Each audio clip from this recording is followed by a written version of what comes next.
like to call this regular meeting to order. Call roll. Mayor Querum. Here. Councilmember Swanson. Here. Mabry. Here. Gomez. Here. Newman. Here. Okay, please stand and let's recite the Pledge of Allegiance. I pledge allegiance to the flag of the United States of America and to the republic for which it stands, one nation, under God, indivisible, with liberty and justice for all. Justice for all. Okay, so to start tonight's meeting, do we have any public comment from anyone tonight?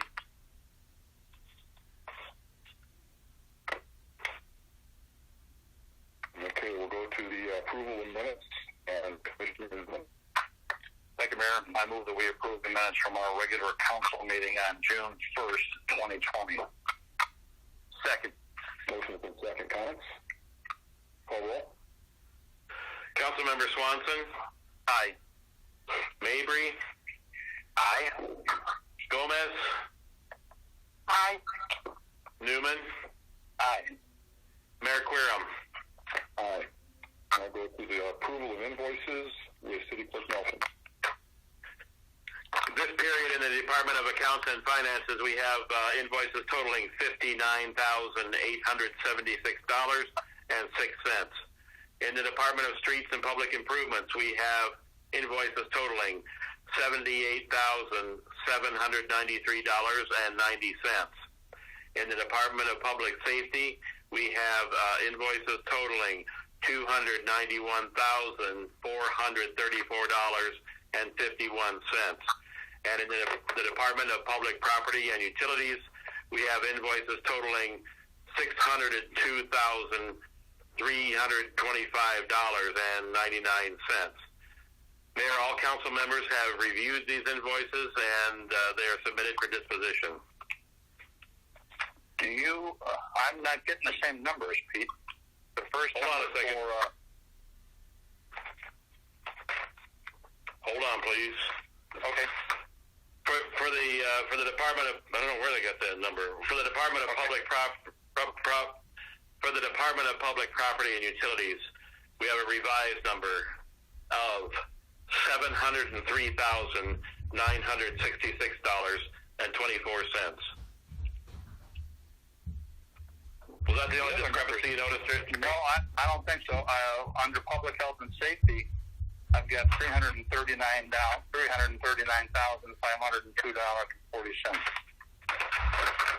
That's what we're My saying. goodness. Yeah. You know what? Please indulge me and let me start over. Just start over. In the Department of Accounts and Finances, we have invoices totaling this period $331,524.31.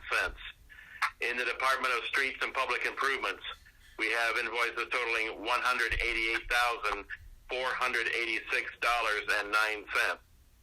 In the Department of Public Safety, we have invoices totaling $339,502.40.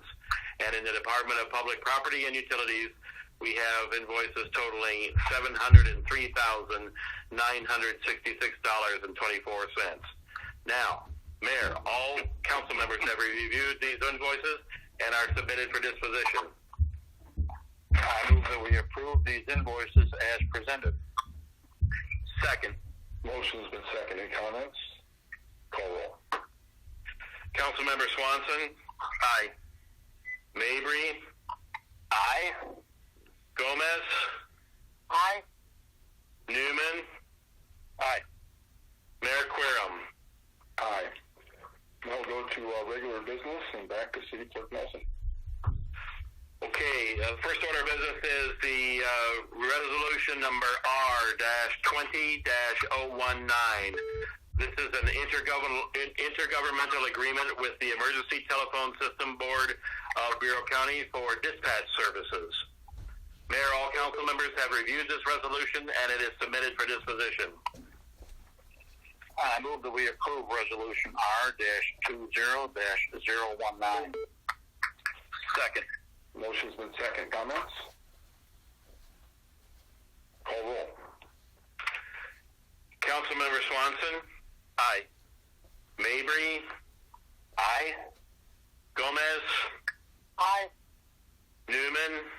Aye. Mayor Querom? Aye.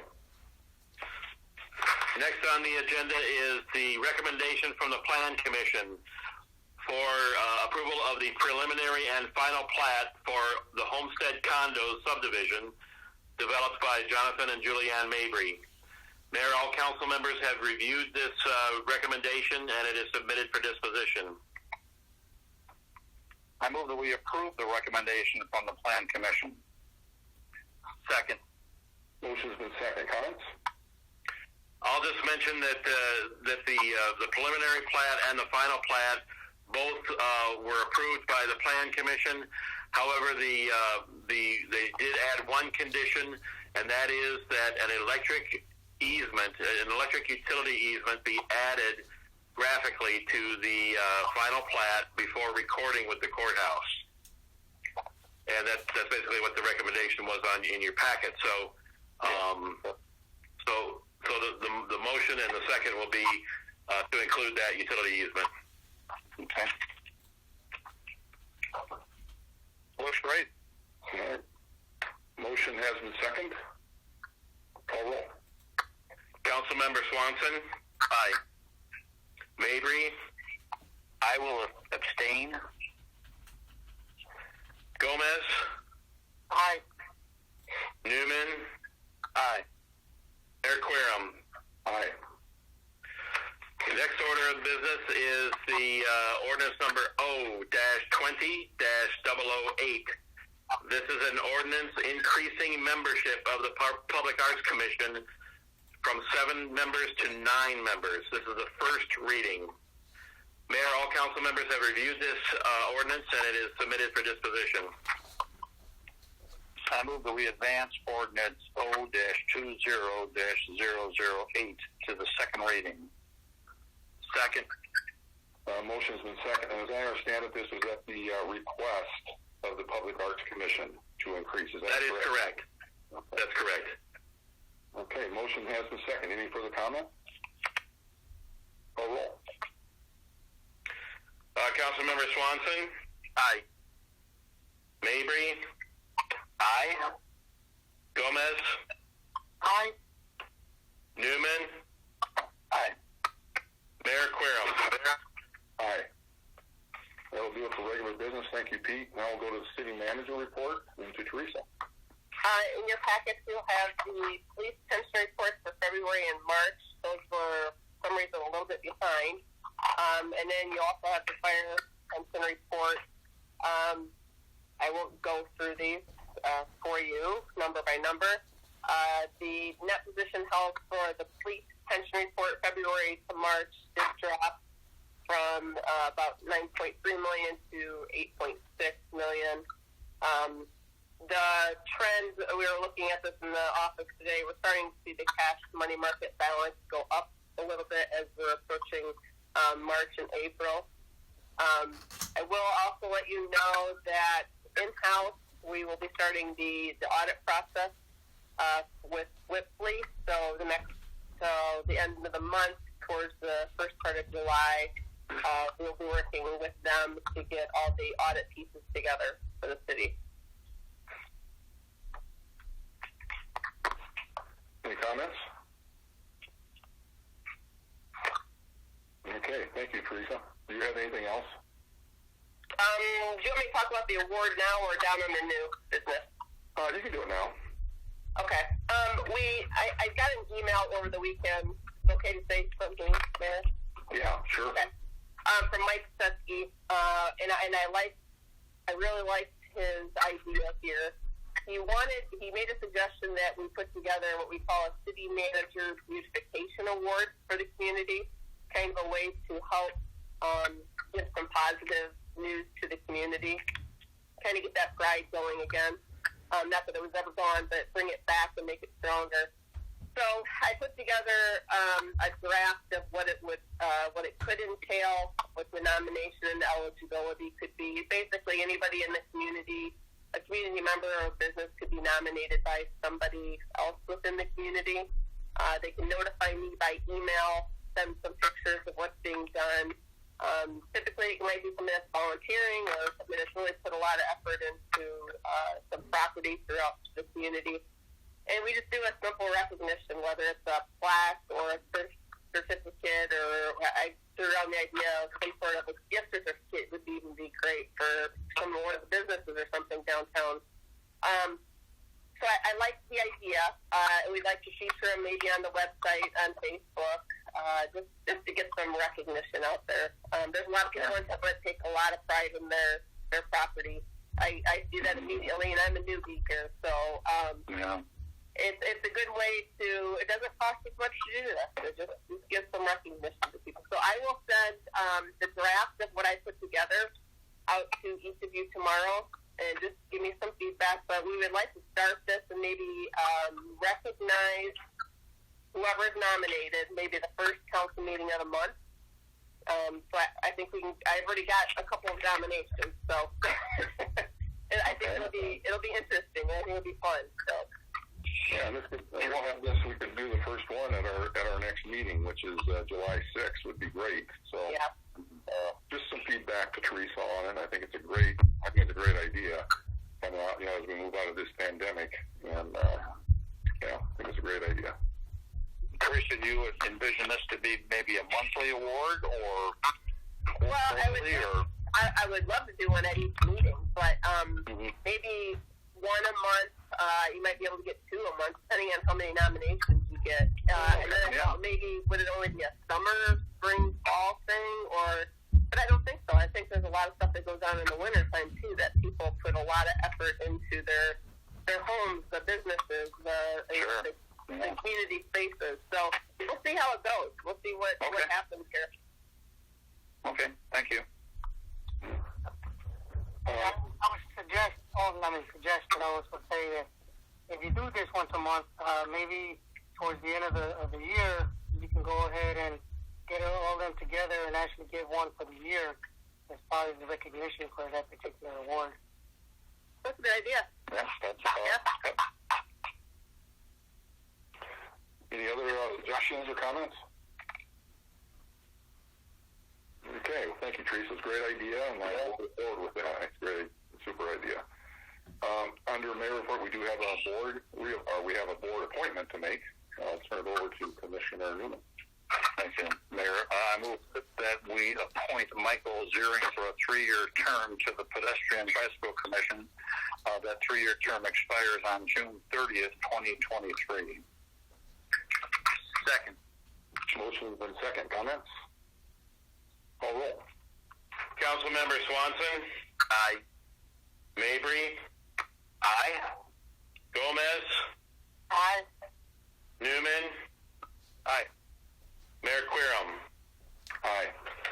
Thank you, Pete. And now I have a proclamation to read. I'm going to read it in its entirety regarding Perry Memorial Hospital. And I'm going to read it in its entirety because it is a very special occasion, as Perry has reached a milestone in their history and deserves our full recognition. And this was presented to us by Perry Memorial Hospital. The Perry Memorial Hospital observes 100 years of operation in the year 2020 and has positioned itself to be a healthcare provider of choice in the years beyond. A home on Park Avenue East was purchased in 1902 for use as a hospital by 2 brothers, Doctors L.D. Hickman and H.V. Hickman, both osteopathic. They named it the Princeton Sanitarium and Surgical Hospital. It operated as a training school for nurses, and it included the latest X-ray and surgical equipment. It closed after only 1 year. It was later purchased and operated by Dr. Blackburn from 1905 until 1908. Ms. Cox purchased the hospital in 1908 and ran it until it closed in 1910 following a smallpox epidemic that caused the death of 2 patients. Julia Rackley Perry of Malden saw the value of providing health care to a community to relieve the suffering of others. When she passed away in 1913, she willed more than $50,000 to establish a public hospital in Princeton. The City Council of Princeton passed an ordinance for the establishment and maintenance of a public hospital in Princeton on May 29, 1960. The former Princeton Hospital property was purchased and a new hospital building was constructed. The Julia Rackley Perry Memorial Hospital opened on June 17, 1920, with space for 28 patients and 5 babies. Community support helped to lend the finishing touches to the hospital. People donated linens, chickens, furniture, and their time to ensure the hospital was complete, accommodating, and successful. Throughout the 20s, 30s, and the early 40s, the reputation, scope of services, and volume of patients continued to grow. At times, cots were used to add extra space for patients. In 1931 and 1939, the hospital constructed 2 new wings, increasing capacity to 50 patients and 12 babies, with additions including new operating rooms, x-ray rooms, and laboratory space. In 1950, the hospital was overwhelmed by the number of patients. Volume averaged more than 90% for years at a time. Community support was at an all-time low. On various occasions, patients had to be turned away due to a lack of available beds. Multiple fund drives failed to raise money necessary to create a new addition. A new administration that took it upon themselves to improve the quality of care and the overall perception of Perry Memorial Hospital. They achieved accreditation from the Joint Commission, hired specialists for laboratory and radiological services, and held the medical staff to higher standards of care.